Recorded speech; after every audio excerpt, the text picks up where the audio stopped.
Hi everyone, welcome back to my channel. Today I want to share with you my experience at the Developers of Color one-day conference that was hosted by the City of Atlanta. This event is actually sponsored by the U.S. Department of Housing and Urban Development, or HUD, and it is free to attend.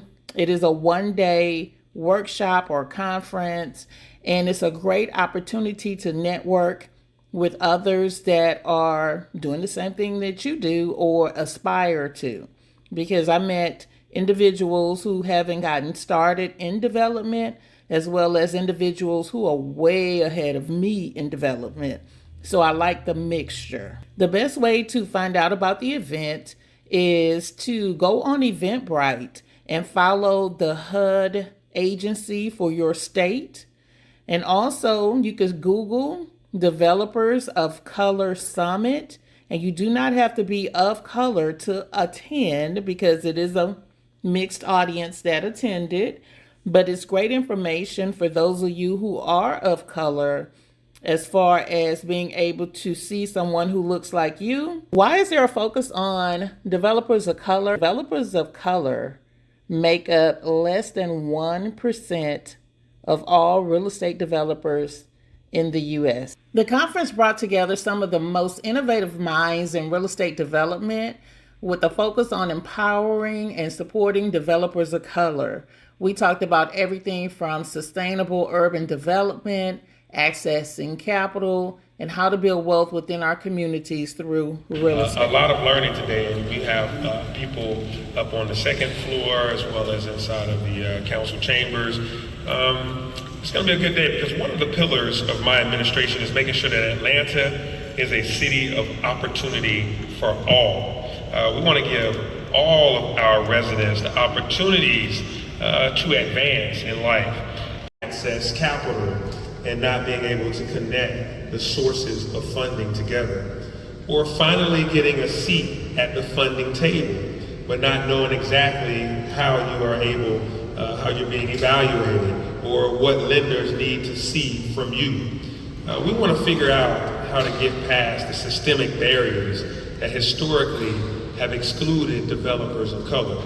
These barriers are deep-rooted. They have built up over decades of discrimination, redlining, and other exclusionary policies.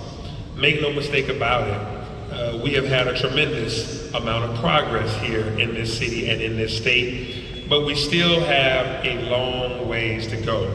I know personally how important it is to have a safe place to call home, and how long-standing barriers have disproportionately prevented communities of color and the working poor from accessing affordable housing. That is why summits like this are so very important, because the work to house our communities is constant and requires all of us to play our part. What really stood out to me was how everyone I spoke to was focused on not just making money, but also making a lasting impact. There was such a strong emphasis on giving back to the community and creating generational wealth, which is something I am deeply passionate about. Some of the highlights for me were hearing from developers who have successfully navigated the real estate world. They shared tips on how to secure funding, which is a big issue for us small-scale developers. They also stressed the importance of partnerships, which is something that I really push on this channel.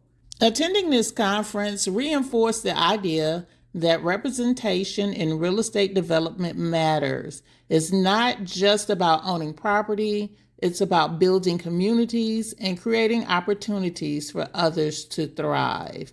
So if you've ever thought about stepping into real estate development, especially as a person of color, conferences like these are crucial. The connections, the resources, and the knowledge you gain are game changers. Thank you so much for watching. If you found this video helpful or inspiring, be sure to give it a thumbs up, subscribe, and drop a comment below if you have any questions about the conference or how to get started in real estate development. Let's continue to build wealth, uplift our communities, and make an impact. Until next time.